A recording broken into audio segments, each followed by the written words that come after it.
Welcome to another episode of Dentalflix Uncut. I am here with my friend Dino Watt, and if you have Hey, seen him on stage, you probably have laughed, maybe danced, but definitely got so much valuable information. We are so excited to have you on the podcast today, Dino. I'm thrilled to be here. Always, it's love talking to you, Allison. Tell our audience who you are. So my name is Dino Watt, and I save audiences from boring speakers, especially in our industry where we have a lot of people who have learned how to present, right? A lot of information, usually a lot of data dumping, a lot of based upon the idea that I need to share more information for you to you so you think I'm more valuable. And I teach people how to understand what their unique stage presence is, how to really connect with an audience, no matter what the audience is and where you're speaking, and how to really make an impression with them that leaves far beyond your speech. Because one of the things we know about the human brain is we are conditioned to forget as much as other than the survival things as quickly as we can. So no matter how much time you spend on your presentation and the cool slides and the cool images you have, people will forget about 75% of it within 24 hours. So how do you make yourself memorable to where they go, oh man, remember that thing we said? Remember that thing? And now you become a legacy in their brains. So that's what I do. I love that. Oh my gosh. It's so, this is an interesting conversation because I think right now in our industry, we have access to any information we want. Totally.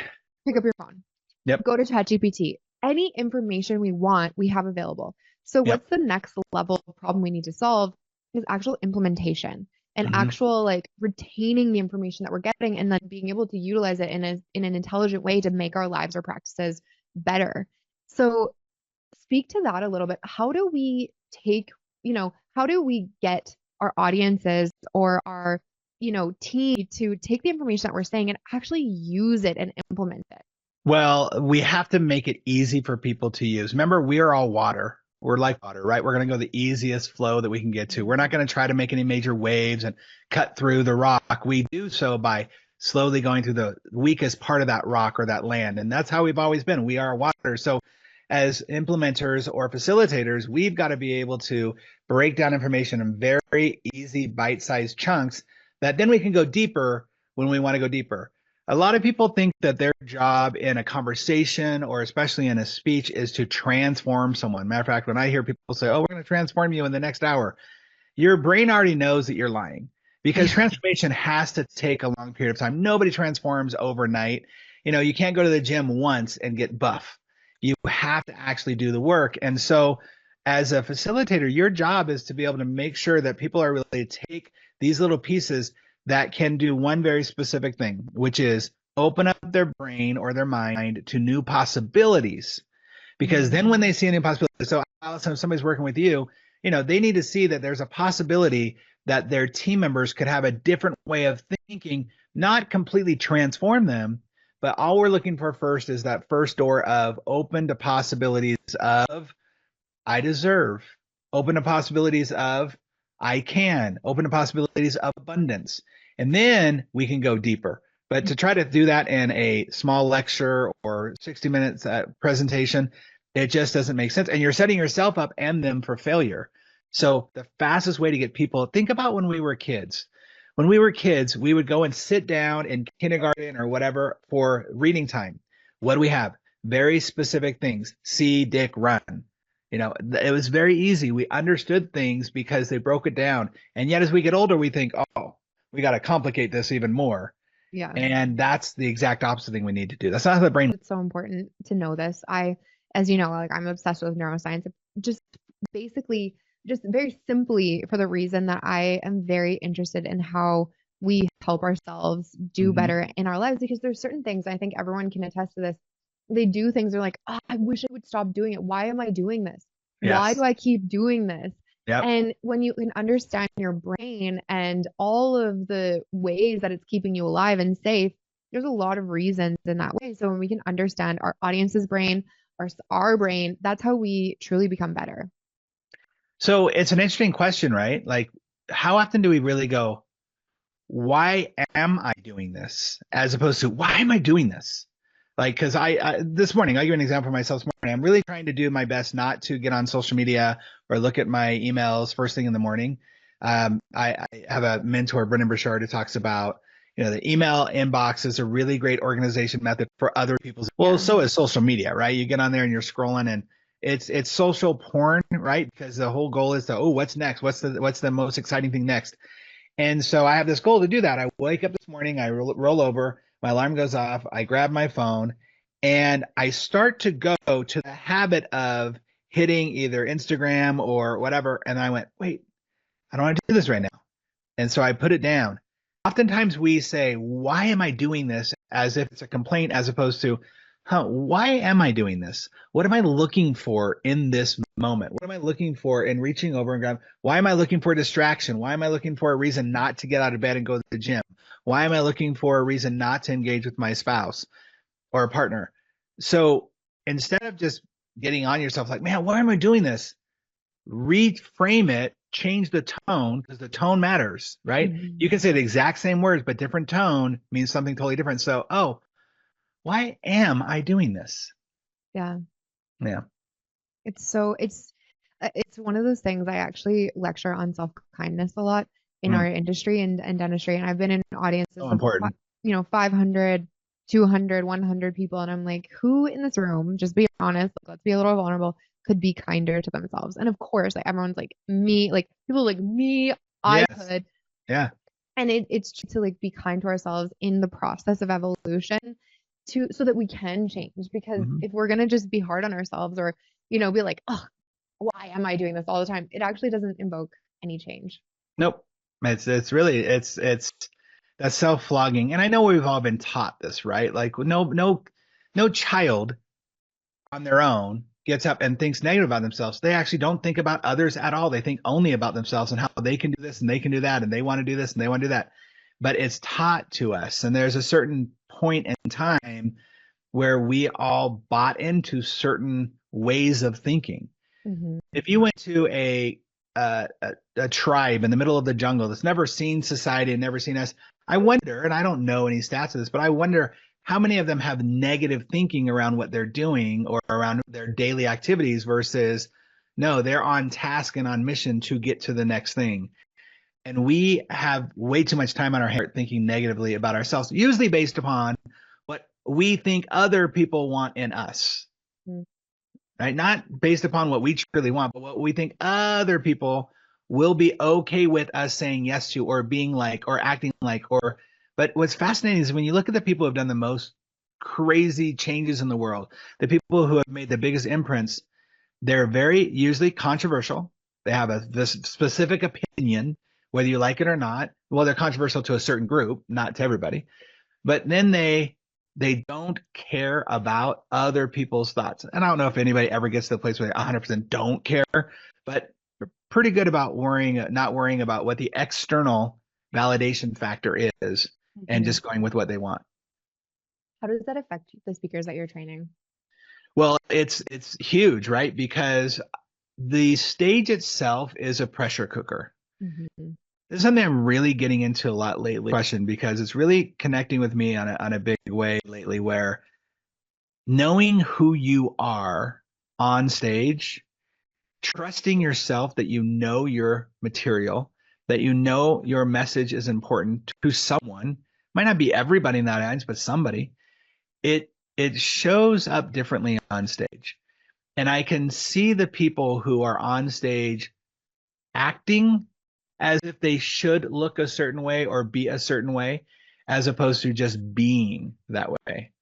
I was recently Hmm. at an event where I got to watch a lot of speakers give little 10-minute presentations, and it was great. And I took notes on almost every single one of them, and I actually sent emails with a video back to each one of them with a little encouragement and a little, hey, here's some areas where you can improve on. And I got great return feedback from everybody, like, oh, wow, thank you for doing that. Really appreciate that. But one of the things I see over and over again is people authentically are and know how to take that in a way that is approachable, in a way that people can feel comfortable with you. And you're not gonna, again, I'm not everybody's cup of tea. I get it. I know I get doctors in there who, when I get them to stand up and do the cha-cha with me, they're all grumpy Gus. But by the end, they'll be smiling. And number two, they're going to remember me. Right. Yeah. So it's okay, but that's authentically who I am. And knowing that is so powerful on stage. And telling that pressure cooker, it squeezes weird things out of us, right? Because we get up there and we think we got to act a certain way, we got to do our arms this way, and we can't do play, and yet we just need to really know how to be comfortable. There's something I'll end with this. It's something I've been thinking about a lot lately. I really want more and more people to understand the power of understanding your movement of your body on stage. I had a speaker client recently. He's really successful guy, Wall Street Journal author, speaks all over stand-up comedy and speeches and all this stuff. And he had me come in and watch his show, and it was just an audience of one. And I sit there, I watch it. I'm thinking, man, what can I offer him? He's done so much. He's hired the best of the best coaches out there and all these things. And I noticed a couple of weird kind of body movement transitions on stage, like as if he wasn't completely comfortable with his body on stage. And so when we get done, we talk about a few things. And I said, hey, let me ask you a question. Have you ever thought about taking just a dance or movement class? And he goes, no, no one's ever suggested that. I said, you notice how because he plays different characters in his one man show. I said, there are times where you transition and it's not a smooth transition. But I think maybe choreography or understanding who you are on stage and understanding how your body is on stage might be very helpful. And he was like, I have hired so many people. No one's even recommended that. And I think that if more and more people understood the power of being on a stage and what it means to hear the crackle of the stage underneath you and not get distracted by that, or being up higher than lower, or even being in the audience with people, movement is so crucial to how people perceive you and how they feel like you're approachable. And if you have very stiff or rigid movements, or you don't know yourself, it's going to block you from other people. So that movement alone of understanding who you are in your body is crucial. Oh my gosh, I honestly think that's one of the most important like self audits that you can make for anybody. Like Hmm. speaker, dentist, Yeah. treatment coordinator. Yes. The first time somebody told this to me, I was getting yoga teacher trained. I was in Bali, and I have a very like soft, gentle voice, and it's like a voice that people like to hear when they're listening to yoga. But I was teaching yoga, and I either had my hands in my pockets, Oh, and wow. so I looked like mean yoga instructor. And Yeah. when my teacher took a picture of me and she sent it to me, she's like, "What kind of like energy does this give off?" I was like, whoa, like Yeah. judgmental yoga instructor. And like no part of me wanted to feel that way towards the student, but it was like such an eye-opening experience for me. And so now I get so aware and conscious, and we teach this with like treatment coordinators, we teach this with dentists, like we teach this with everybody because I think there's a statistic that like body language is accountable or is responsible for like 870 something percent Yeah. of its nonverbal communication. So Yeah. Yeah. wow. So nonverbal communication is, so the way that I teach it is that it's a study that was very in a contained environment. So take with it what you will, but it's something like anywhere between 7 to 10% are the words we say, 35% is the tone and how we say it, and then the rest is body language. Now, let's just say those numbers are all off. Let's all agree that over half of our is through body language. And so that's what's so crucial to understand, and understand how and I'm not talking about, most people use it like, how do we see if somebody's lying? How do we see if they're being deceitful to us? Yeah. Yes, there's that. But the other part of that is, how am I delivering this message? I've worked so hard on the words that I'm going to say, the choreography I'm going to use, maybe the slides. But what about this? This whole other vessel of communication is so important to know how it's putting it out there for you. I love it. What is your course that you have in Dentalflix? Yeah, so my course in Dentalflix is Own Your Role. I believe the one I have in there is the Own Your Role course. And that's all about understanding as team members how there's a task that you're hired to do. There's a position that you can call yourself. When I ask people all the time, what do you do? I'm a hygienist. I'm a treatment coordinator. I'm a doctor. Yeah, no one cares. Like, that's the title that you're given. What people care about is the impact that you make. So what they're asking, and unfortunately, a lot of people don't know how to ask that question, right? It'd be weird, maybe weird, maybe not for me, for somebody to walk up, somebody say, hey, Allison, what impact do you make on the world? Mm, That's really the underlying yeah. question people are asking, especially if you're meeting people at a reunion, or the holidays are coming up, right? They're going to be coming to your family party and you haven't seen somebody in a while, your cousin, great cousin, hey, what do you do? No, they're not asking that. What impact do you make in the world? So my goal with Own Your Role is to help people understand, how do you truly own your role as opposed to just doing the tasks? My friend Garrett Gunderson has a quote in his books that says, if you focus on hiring for a task, you will create enslavement for yourself as an owner. But if you focus on hiring for a role, you will create freedom for everybody. Yeah. And I think that's not only true, but I think as a team member, if you focusing on or performing your task every day, you're going to be bored, you're going to be annoyed, you're going to be looking for something else stimulating your mind, and that might be a different job. But if you focus on performing a role, and what I mean by the role is, when I worked at Disney as a cast member, I was hired to be a dancing alligator in the parade. But my role as a Disney cast member was to make it a magical day. So if you're in your practice right now, is your role to that you have an agreement with everybody? Our role is to be the best part of our patient's day. Okay, that's the role. Now everything else comes secondary. If I know that, then I can be better at performing my tasks. I can be better at understanding what my responsibilities are. I can be more accountable. But without that, you're just another cog in the wheel, just like, okay, get through this patient. No.